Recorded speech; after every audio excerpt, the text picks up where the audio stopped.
कहते हैं भाड़ में कोई भी मर जाओ, पहले 2-3 हजार मर जाओ, गोलियां लग जाएगी, फिर सोच लेंगे और देख लेंगे। वो सोच रहे हैं कि पहलवान भी जो है मरेंगे तब हम सोचेंगे। आप अखाड़ा यहाँ बनाना चाहते हो, आप युद्ध यहाँ करना चाहते हो, यहाँ बच्चियों को आप जो है यहाँ जंतर मंतर पे रेप करना चाहते हो, क्या चाहते हो? पुलिस किसके अंडर में है? होम मिनिस्ट्री के अंदर में आता है और होम मिनिस्ट्री व्यस्त है असेंबली इलेक्शन में। वो कहते हैं भाड़ में कोई भी मर जाओ, पहले 2-3 हजार मर जाओ, गोलियां लग जाएगी, फिर सोच लेंगे और देख लेंगे। जैसे किसान में 900 लोग मरे ना, वो सोच रहे हैं कि पहलवान भी जो है मरेंगे तब हम सोचेंगे। तो ये जो सोच है ये लोकतंत्र की हत्या है और ये जो है हमारे जो गृह मंत्री है वो ठीक नहीं कर रहे।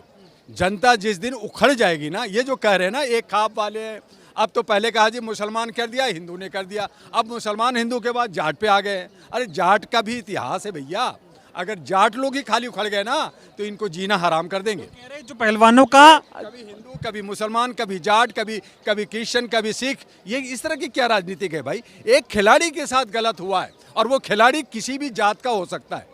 खिलाड़ी है और उसके साथ जो अन्याय हो उसके लिए न्याय चाहिए। न्याय के लिए सिंपल सा, जब आपने एफआईआर नहीं किया, चलो जी सुप्रीम कोर्ट ने आदेश दे दिया, पॉस को लगा दिया, आप उसको अरेस्ट क्यों नहीं किया? पहली बात। दूसरी बात कि जब उस पर पास को लगा और 38 केसेस उस पर लागू है तो उसको जो है वो अपने पद से इस्तीफा दे देना चाहिए। वो कह रहे जी हमारे तो 2-4 दिन ही बचा है, तो 2-4 दिन बचा है तो क्या मतलब? आप 2-4 दिन में करप्शन करते रहोगे, 2-4 लड़कियों को और करोगे। कल मैंने स्टेटमेंट सुना कि 1000 कहा जा रहा है कि 1000 लड़कियां 100, इसका मतलब क्या कि 1000 से नहीं किया तो आपने 5 से किया है, 10 से किया है। आप कहना क्या चाहते हैं?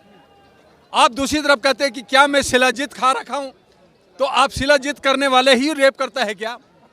तो ये किस तरह का स्टेटमेंट दे रहे हैं शंभू सरन जी? तो शंभू सरन जी को नैतिकता के आधार पे उनको आ करके जनता मंतर पे हमारे ये खिलाड़ी जो साची मलिक है, हमारे जो पुनिया है, इन सब से माफ़ी मांगे मीडिया के सामने और फौरन कहें कि मैं इस्तीफा देता हूं। जब ये मीडिया से बैठ के पहलवानों को धमका रहे, बोल रहे, गलत आरोप लगा रहे, वो टीवी चैनलों को अपने आकाओं के बूते पे कि वो हमें बचा लेंगे, लेकिन ज़्यादा दिन नहीं बचेंगे। कर्नाटका की असेंबली का चुनाव जो है वो 7 मई तक है। 7 मई के शाम में ये देखिएगा कि ये सरकार, ये जो सत्ता में बैठी है, इन्हें झुकना होगा और नहीं झुकेंगे तो पूरी भारत के जनता, जिसमें सुप्रीम कोर्ट, हाई कोर्ट के वकील लोग हैं, हमारे जो डॉक्टर, इंजीनियर्स हैं, हमारे जो सोशल एक्टिविस्ट हैं, हमारे जो बाकी जो किसान लोग हैं, ये सब एक बहुत बड़ा ये हंगामा होगा और ये हंगामा बीजेपी के लिए घातक सिद्ध होगा। उन्हें ये नहीं सोचना चाहिए। रात में भी जिस तरह से घटनाक्रम हुआ उसके बाद में सबको आने से रोक दिया गया, 2 लोग चोटिल भी हो गए, आज सुबह भी पूरा बैरिकेडिंग लगा दी गई थी। क्या मंशा थी? दिल्ली पुलिस चाहती? हमारे भारत में क्या एक मौलिक अधिकार है, हमें बोलने की आज़ादी है, हमें घूमने की आज़ादी है, हमें बैठने की आज़ादी है, लेकिन इस जंतर मंतर पे हम देख रहे हैं कि चारों तरफ से बैरियर लगा हुआ है। बच्चे जो बैठे हैं उनको भी बैरियर में आपने समेट रखा है, उसके अंदर भी आप आराम से लोग बात नहीं कर सकते, आप उनकी बिजली काट रहे हो, आप उनको खाना नहीं खाने दे रहे हो। अरे किस तरह का लोकतंत्र है मेरे भाई?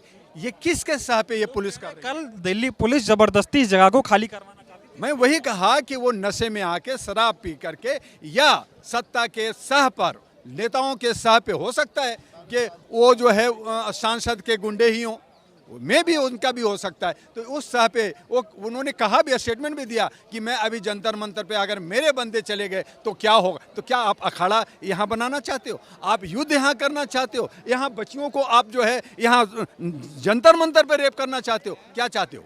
आपका क्या कहना है कि चाहते हैं ब्रजभूषण कि यहाँ पे बवाल हो, यहाँ पे हिंसा हो, यहाँ पे आक्रामक? वही वो चाह रहे हैं और ये ठीक नहीं है, ये लोकतंत्र के ठीक नहीं। इसके लिए प्राइम मिनिस्टर, राष्ट्रपति और जो गृह मंत्री हैं उनको फौरन एक्शन लेते हुए उनको इस्तीफा दिलानी चाहिए, उनको सारे मदों से गिरफ्तार करके जेल भेजना चाहिए। अगर ये हो जाता है तो मैं डॉक्टर दुआ वादा करता हूं कि मैं इन सारे अपने जो साथी, हमारे जो खिलाड़ी हैं, इनको मैं घर पहुंचा दूंगा।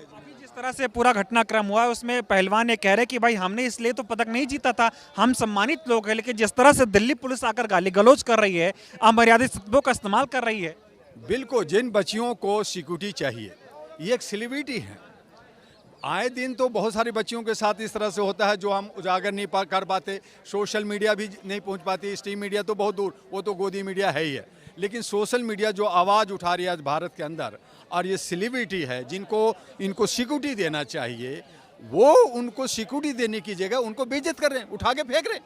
तो ये बहुत ही सरासर जुल्म है, और ये सारे पुलिस लोग ऐसा नहीं कर रहे, ये उनके ही तथाकथित लोग हैं जो घूसपेटिए लोग हैं जो इस तरह की हरकतें कर रहे हैं, वो ठीक नहीं है। और इस पे फौरन होम मिनिस्टर को एक्शन लेना चाहिए, और दिल्ली पुलिस के जो कमिश्नर है उनको आकर करके माफ़ी मांगनी चाहिए, और जो लोग इस तरह की हरकतें किए उन्हें फौरन अरेस्ट करना चाहिए, उनको भी।